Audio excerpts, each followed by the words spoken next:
Hey everyone, welcome back to another episode of Child of Light. I'm Koala. And I am Bear. And Bear fucked up. Yeah, I fucked up. It was funny though. I mean, it was funny, but anyway, if you hear that in the background, that's my house phone. Anyway, just going through and just kind of doing the usual skill point tree. I'm gonna do this one. And then give her that. No! Should I tell a story now?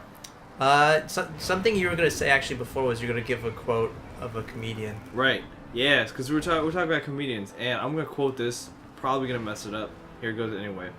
John Mulaney he actually came to my school, which is cool. So I saw his stand-up bit, and then he released his special, which is on Netflix. I believe it's called The Comeback Kid. Okay. Anyway, I was watching it, and first couple minutes in, I realized I already saw it. But this joke was so funny that, to me, it was funny because it's true. He goes, thank you. When they're like clapping, it's right. like, oh, I'm really glad to be here. And it goes, save your energy. Sometimes we all jump in things too fast, and then we run out of energy to make it through the end. He goes, we've all written a birthday card before, big ass H, right? And you're like, man, I got a ton of space. It's like, I'll draw a big ass A, and then you're like, oh no, it's not enough room. I'm gonna draw a P. And then underneath that P, I'm going to draw even smaller P under the hoop. And then I'm going to draw a small Y underneath. And he goes, then you get to birthday. And then big ass B because you forgot what you learned before. A giant I. Oh, man. That's funny. It's true. You ever written a birthday card and you just completely ruin it? I remember I was like 7, 8, write birthday cards instead of like buying them. And then, I would use a marker and just completely obliterate the front. And then I get mad because I messed up, and then I have to start all over again. Really? Yeah. It didn't happen to you? No, never. What? Just because of the fact that, I had the opposite problem, where I would write too small. So, I would write, I'd write a memoir on this person's birthday card, right? And then at the end of it, I'll be like, man, I just, poured my heart out on this thing. And it took, probably 1 square centimeter. This thing is just... There's so much space, because on the inside there's always oh yeah, whatever the punchline is of the card, if you got a funny one or whatever, right? Mine is just mine it'd just be the punchline in the middle, and then under it, you'd be like, what the hell? Who just smeared shit? Oh, that's writing. Oh shit. That's usually that was my problem, because yeah, my problem is always writing small. I would, especially whenever you could tell whenever I was trying to forcibly try to write large. Because I would write, super big, and then as I was writing, every single word, as I was writing, letter by letter, it would slowly get smaller and smaller to my natural writing size, so that by the end of it, it's, back to it. And then occasionally I'd catch myself doing that, and then I would be like, okay, I need to write big again. So it would just essentially be, large, small, small, small, large, small, small, small. It essentially just looks like a sine curve over and over again with the sine. It was so bad. Yes, I had the same problem when it came to standardized tests. When it came to writing sections, everyone would be like, man, I ran out of space or whatever. And I'd be like, man, I would see people on their second page, third page of writing. I'd be like, shit, I haven't written anything yet, right? Because I would be on the first half of my first page. I'm like, shit, am I just bad at writing? Is that why? No, it just turns out that, there's always those girls that have, the super bubbly handwriting, so they write, they average probably about 7 words per line. And I wrote 7 words per line. Really? Yeah, I remember. I used to remember that was my number, 7. Really? Per line, yeah. So maybe I just write like a girl. No, I mean, I write I'm fucking, 6 inches tall, because, Well, it depends. Were you the type that wrote, 11 to 15 words a line? I wish I wrote 11 to 15 Don't words. ask me how I remember that, because let's be honest. Please, the last dude. Time... All right. I'm going to be completely honest here. Completely candid. I wish I wrote 11 to 15 words per line. I wrote, on average, I want to say, 18. 18. One time, I remember that one time, someone, my full essay like barely peaked on the second page, right? Full essay barely peaked on the second page. And then some people are like, yeah, I ran out of space, so they had to like cram it at the end or whatever, right? I'm like, how like what? I'm like, I barely had like I had so much room, right? So I started counting. Like I asked the person next to me, they average about like 9 or 10, right? Mm-hmm. And I looked at mine. I'm like, okay, like how many is mine, right? Most of mine were around like 19, wow. Like 18, 19.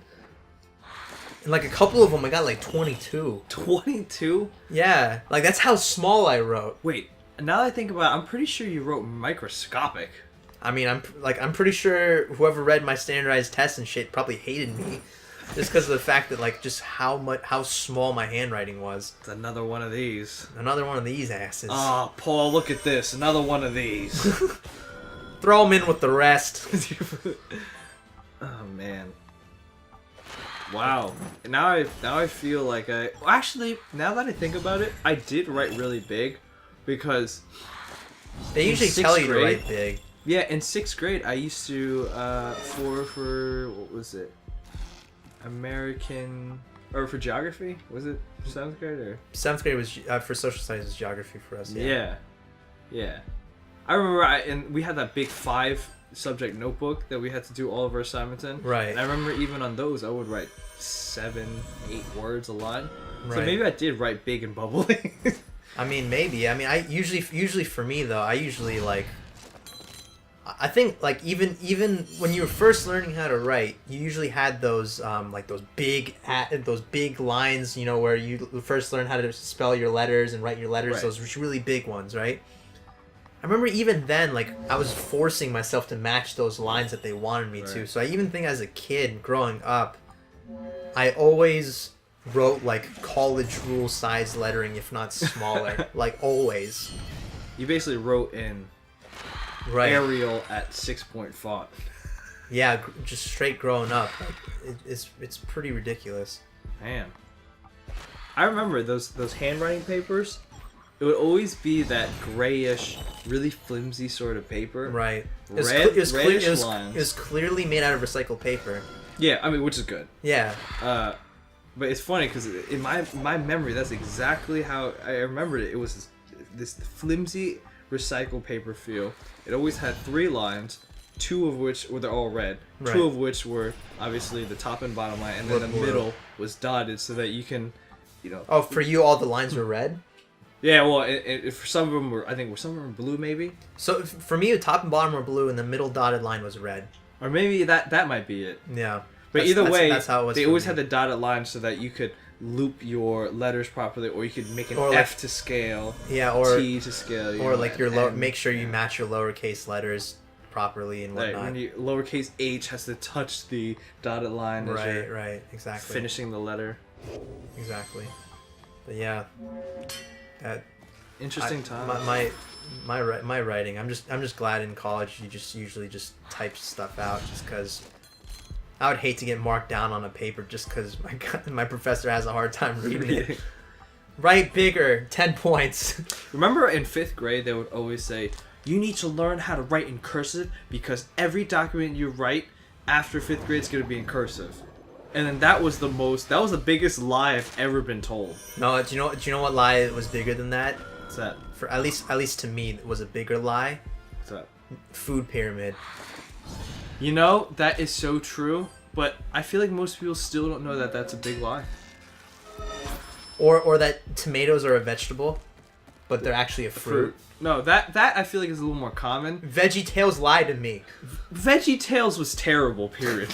I actually like VeggieTales. I'm just kidding. I never watched VeggieTales. I'm just kind of making fun of it for no reason. But yeah, I mean. Sorry if I hurt your feelings. It's okay. I mean, I'll recover eventually. I'll just cry. I'll cry. Between episodes, I'm just gonna cry myself to sleep.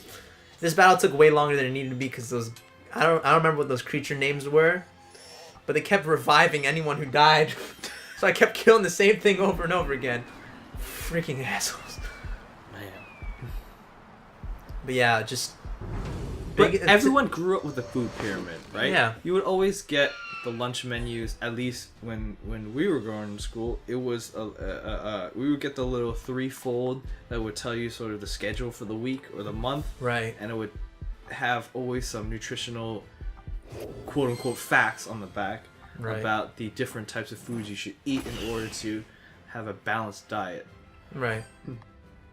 I wonder what they teach now for like health things. You know, Good question. if leave a comment down below if you know, like if you have a younger sibling or whatever. But like, I don't think there. I mean it was the 90s, but I don't know if there's like some unanimous like health thing now that they can like teach kids to say like, oh yeah, this is how you should eat. This is how you should balance your meals. Or if it's just like, yeah, whatever, just eat food like hamburgers, like whatever, just.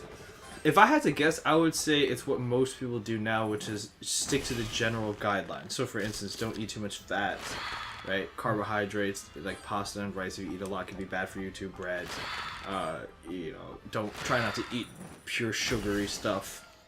I feel like Yeah, but there's no like unanimous like balancing of like, oh yeah, how much you should eat. I feel like most people would just sort of do like some sort of their own personal juggling acts about what they personally fits their needs.